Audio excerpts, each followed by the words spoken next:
Alright, it's Richard Chamberlain. I'm here at Royal Hobart having a look at our completed 7th hole, which is going to be a short par 4 of 269 metres. It's November 2020. The original golf hole was, it broke pretty hard to the right, and there was a lot of safety issues with the 6th over there, so we've shortened it, pulled the hole back to the left, and made it this short, almost drivable par 4, which I think the golf course was lacking. So walking through the tees here, and we're certainly going for this kind of more raw, rustic look, just simple crushed aggregate paths. Looks really good, looks really natural. They've had a fairly warm winter and a lot of rain here, so a lot of this grass that we thought may have struggled has actually jumped up a little bit, and probably one of the problems we've got is it's actually turned a little bit too thick in parts. So anyway, as I walk down the hole here, we've got I'd call this a regulation width fairway, where it's about 30 metres across. We've got some of the wild native grasses down the left side here, and also on the right. I'm gonna go up this left edge because we're sort of having a look at it and just working out what needs tweaking, and feedback we're getting is there's a few balls getting lost down this left hand side, and I guess the decision is now as to how much we throttle back the severity of this grass.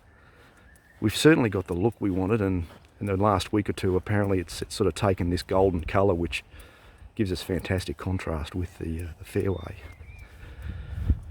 But as we get a little bit closer here, you'll see that it has thickened up in parts, and we want to penalise the golfers for missing over here, but we don't want them tramping around, struggling to find golf balls. So I think it's this last little bit up here where it's probably got a little bit too thick. Just looking down the centre of the hole there. Yeah, I think we're okay here on the edge of the fairway, but it's just a little bit thick on that edge. We've got some nice little sandy patches in there, which is good. Just zoomed out a little bit there, and I've got a group behind me, so I'm going to have to move over to the left hand side. There's a couple of guys. I'm walking out here in the middle of the comp. He's come up a little bit short, and he's going to have a very tricky up and down for a 4.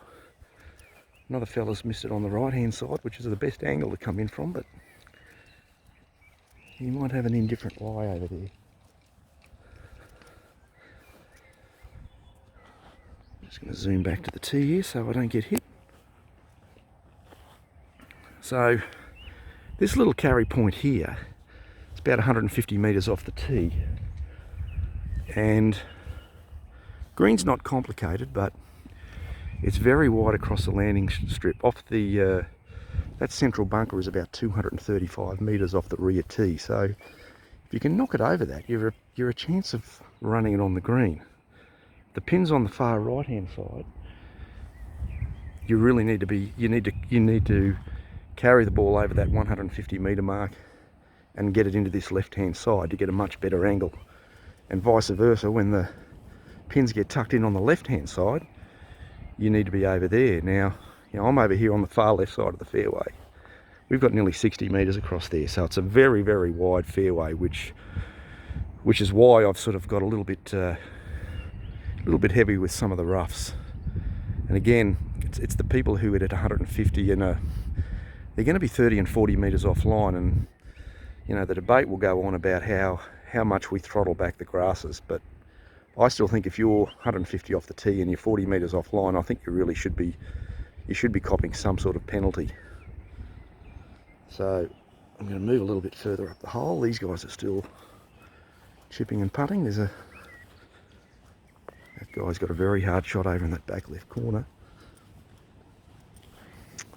The old green is over in that area there, so the danger we had was people coming down 6 would miss it right and hit this fairway, and people playing this fairway would miss it right and very dangerous little interface between the two. So the reason we've jumped into this hole was first and foremost to solve a safety problem. So we've got this fantastic look where they're fescue fairways, and you know, we're dotting a few of these little native grasses around, which, look, you never know.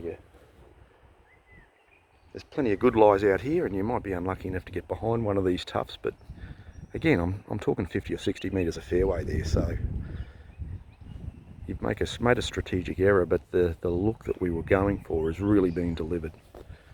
If you miss it way left here, you are going to be in those ferns, and you might really struggle to find the ball, and they've opened up this area fantastic. So once you play this hole, you walk off the back, walk across that path, the new 8th is over there, and then you come across here, and that's the existing 8th green. We'll remodel that at some stage, but at the moment that's the old green. So if I spin back, I look back towards the 7th tees. Another group's hitting off here. I think they're playing a foursomes event. Just making sure no balls come this way. He's had a pretty poor shot. I'm going to wander out now that they've hit.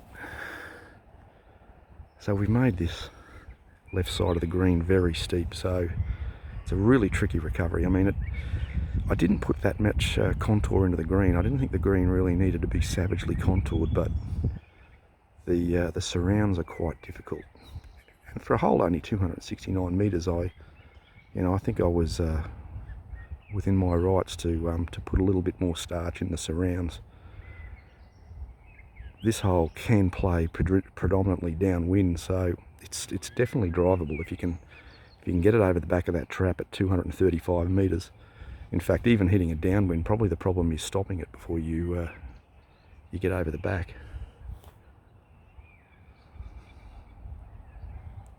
Back there again, there's one more guy to hit off, I think, and then I'm going to walk out towards that central trap. Wow, he's at a big drive that's coming straight at me. That's a very good drive. There you go. Now he's flown it over the 150 metre rough zone, and he's sitting there, and I'll even go behind this guy's ball and see what we're looking at, but probably doesn't make that much difference today because we've got a central pin. But here's his ball there, and if the pin was on the right hand side, this is definitely the place you want to come in from. But still a very good place to play to the middle of the green. But you know, if the pin's tucked out there, you definitely want to be coming in from the other side of the fairway. I'm just going to move down here a little bit just to show you the bunker. Bunkers are going to be a lot smaller than what we're used to. At the moment they're very large. The wind gets in, there's a lot of erosion, and we're making the bunkers smaller, putting the fescue around it. We're letting it get a little bit gnarly around the edges. Look, there's still a little bit of tweaking to do as to how long we get the grass. Just making sure they're not hitting up behind us. But from the look point of view, that's exactly what we're looking at. So, you know, we've only got 2 bunkers here that are barely 30 square metres each, and yet they're in highly strategic positions. Just moving on a little bit, might even have to get into a trot here. I'm going to move on to the right hand side where it's free. Okay, so there's the green side trap.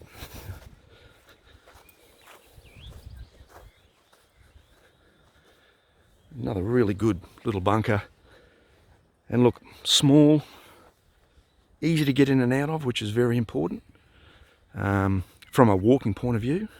Sand is just the natural sand, which is nice and firm, and because they're small and they're sort of tucked down a little bit, at the moment they're fantastic. The erosion is non-existent, so I think we've really ticked a lot of boxes with regard to the bunker style. Moving down the right hand side, a little interesting bit of rough there that the boys left. I'm a little bit undecided as to whether or not that little shape should stay or not. I think at the moment we're gonna keep it. So yeah, it's not an overly difficult recovery from down here, but depending on where the pin is, it could be. There's somebody's been long. You've got a bit of runoff at the back of the green, and look, we planted some of those grasses there, hopefully to soften the look of the property fence there. Walking around the back here, still got a little bit of a depression back here, but it's not really a bad place to miss it, particularly as the pins get into the rear of the green. There's a shot there that, the beauty of that is they can still flick a little wedge under that. In fact, I might even crouch down there. So I mean, they can get a wedge under that. They could bump a little 7-iron into the hill, or they could get their putter out. I mean, when the grass is cut short like this, it brings in a few more shot options.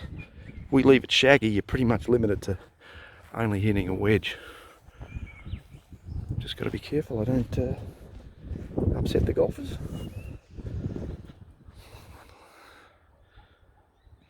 Oh, she's hit a shocker.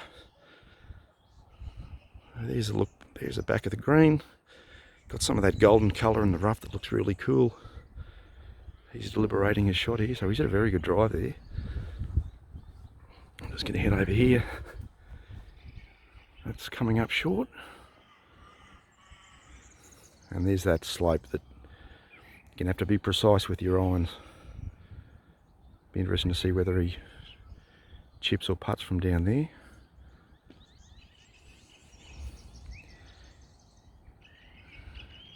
Let's just see how this shot goes. Looks like he's trying to play a little bump and run from over there, which is interesting. I'd probably do the same. He's hit it well. It's running through the dip. It's up on the green, and now it's being told to woo.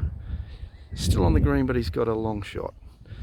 Just showing that, you know, you don't need to have 57 bunkers on a golf hole to put some teeth into it and defend it, even though it's only 270 metres. Alright, so that's the 7th.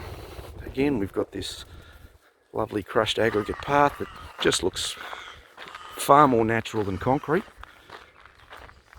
Lovely walk. This used to be very thick in here, and they've really culled it down, and now you can see through to the green, you can see back to the fairway, and I think opening up those views is going to continue on through the rest of the golf course works.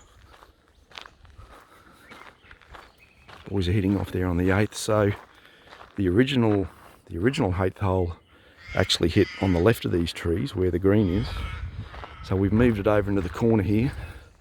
It's probably lost about 20 odd metres in length, but it's actually a much better angle. I've hit a couple of bad shots of these boys, so I'm just hoping there's no nasty swearing comes onto the video.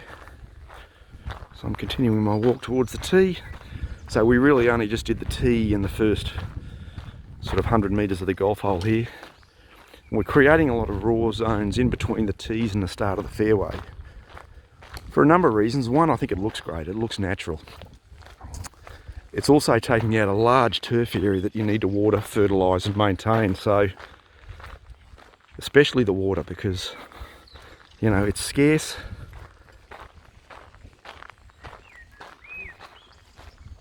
And it's man hours to look after. So this hole here, so the front plate is 130 for the ladies. Come back here. Geez, those golden grasses look great when the sun comes out. So we've got 140 metres, 143 metres off the tip. Come around here, that's actually the bank of their effluent lagoon. Oh man, that guy's in a horrible place.